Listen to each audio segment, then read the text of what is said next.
In 2024, the Lancet Commission, a standing panel of the world's leading dementia scientists, reported a finding that should have changed every conversation about aging. Almost half of the world's dementia is linked to conditions you have the power to change. Nearly one case in every two, not written by your genes, not decided by your age, linked instead to choices that belong to you, almost half. And for most of your life, no one placed that number in your hands. But tonight, I will. Citizens, here's what your brain needs to know this week. Here's the good news the headlines keep bearing. The newest research is far more hopeful than the versions we were handed, and far more useful. A large share of what shapes your brain is still right now in your hands. So let's talk about what you can actually do about it. Picture your risk for dementia like a wall. Some of the bricks in that wall you cannot move. Your age, the genes you were born with. Those are set. But here's what almost nobody tells you. A large share of the bricks in that wall are bricks you can actually take out. And the number of movable bricks is bigger than most people ever imagine. Let me put names to that finding for you. The number I opened with, almost half, comes from Dr. Gill Livingston and the Lancet Commission, published in the journal Lancet in 2024. What they did was gather the world's evidence and name the factors that we can reach. There are 14 of them, 14 things in life that are linked to a higher risk of dementia. And about 45% of dementia cases worldwide are associated with these 14 factors. Now, here are the words I'm using: associated, linked, a relationship, a strong one, not a promise. But when nearly half the picture moves with things you can influence, that relationship is worth your attention. And here's the question that matters most. If you actually change those factors, does anything happen? For years, we only had hints. The first real hint came from Finland in 2015. It's called the Finger Trial. It was led by Dr. Gandu and her colleagues. They took adults at risk and gave them a combined program: movement, food, brain training, and heart care, all at once.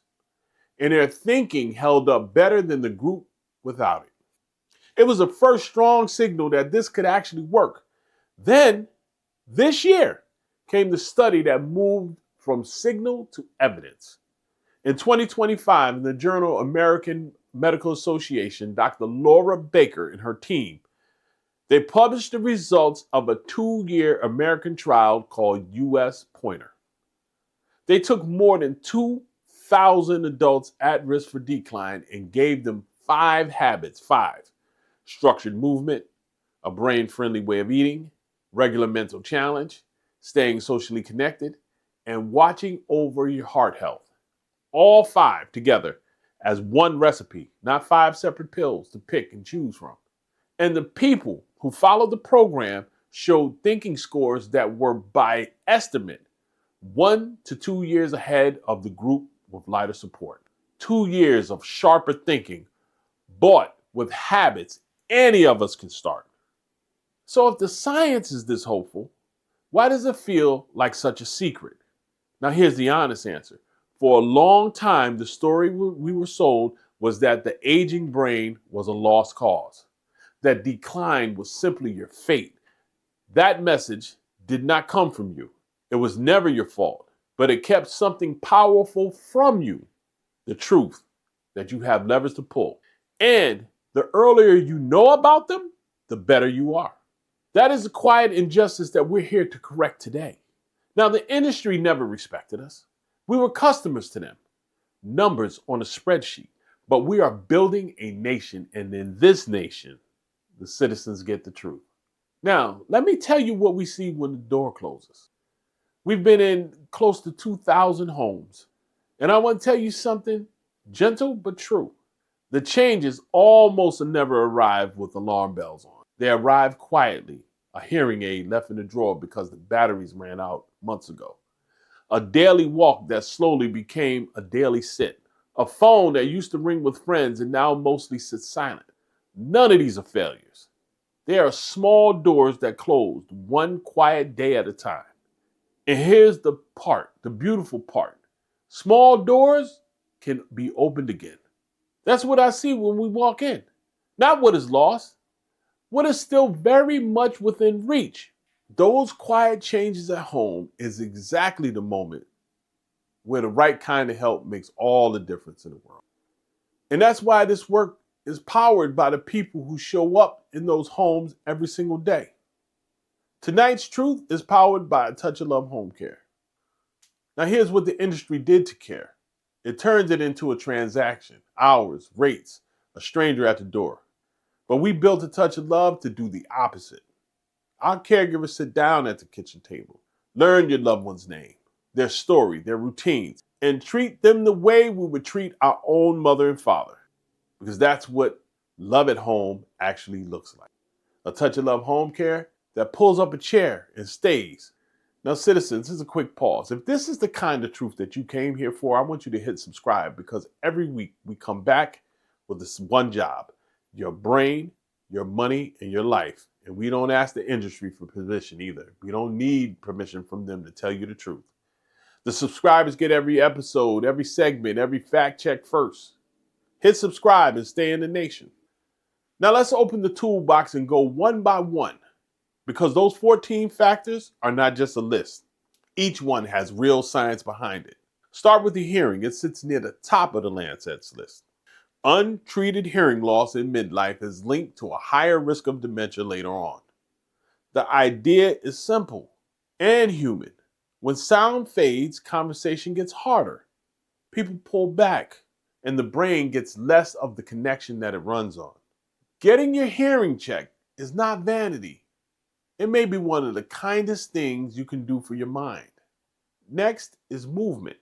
In 2011, in the Proceedings of the National Academy of Sciences, Dr. Kirk Erickson and his team studied adults who started walking regularly for a year, and something remarkable happened. The hippocampus, the brain's memory center, actually grew by about 2% at an age when most people expect it to only shrink. You do not need a marathon. A steady walk most days is one of the most studied habits for a healthy brain. Next up is food. In 2015, Dr. Martha Claire Morris and her team at Rush University published a study in the journal Alzheimer's and Dementia.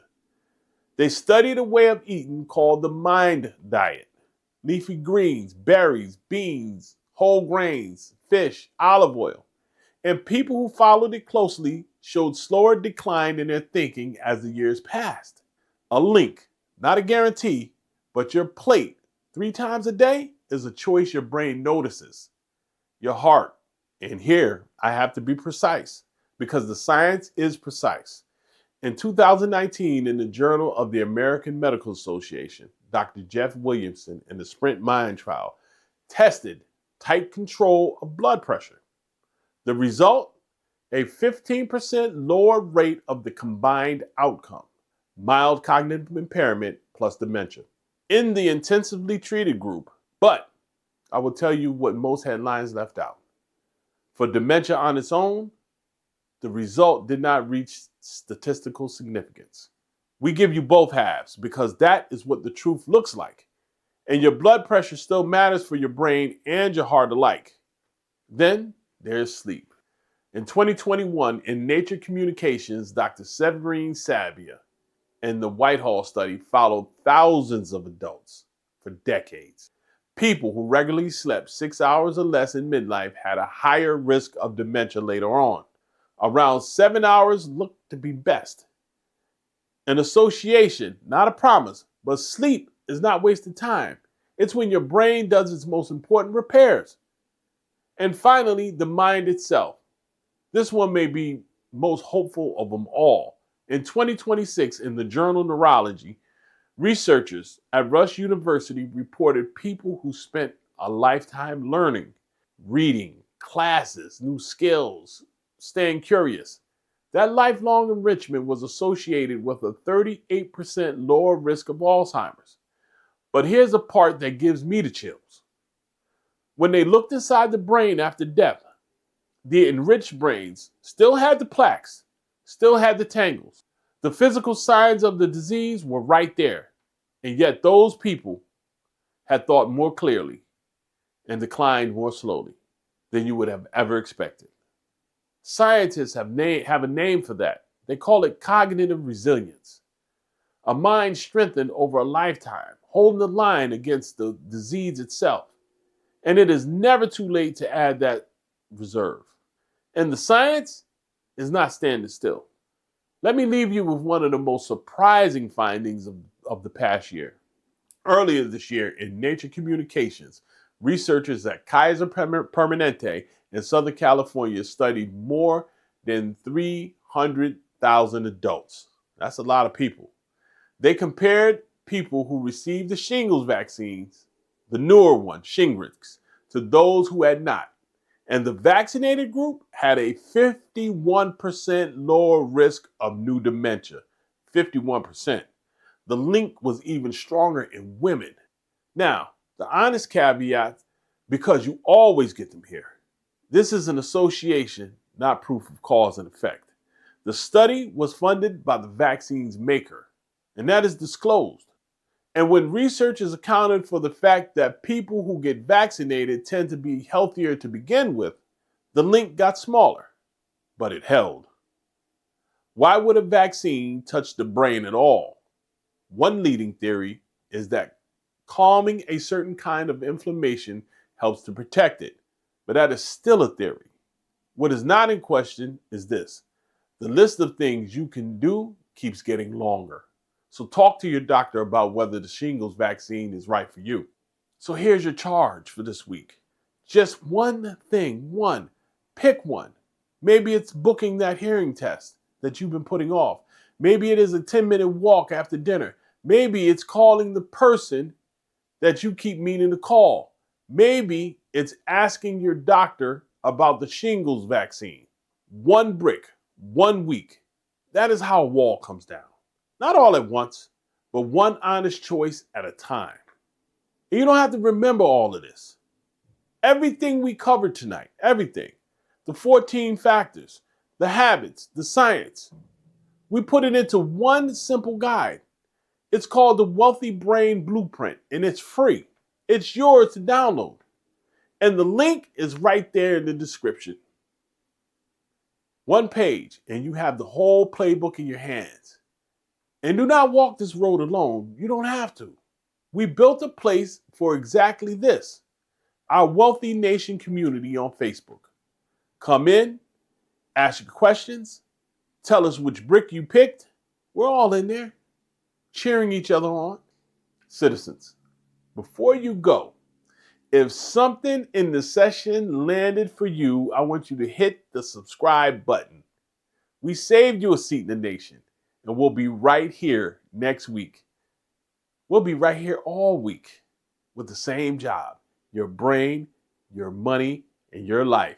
Because we don't age quietly, we age wealthily. Take care of your brain.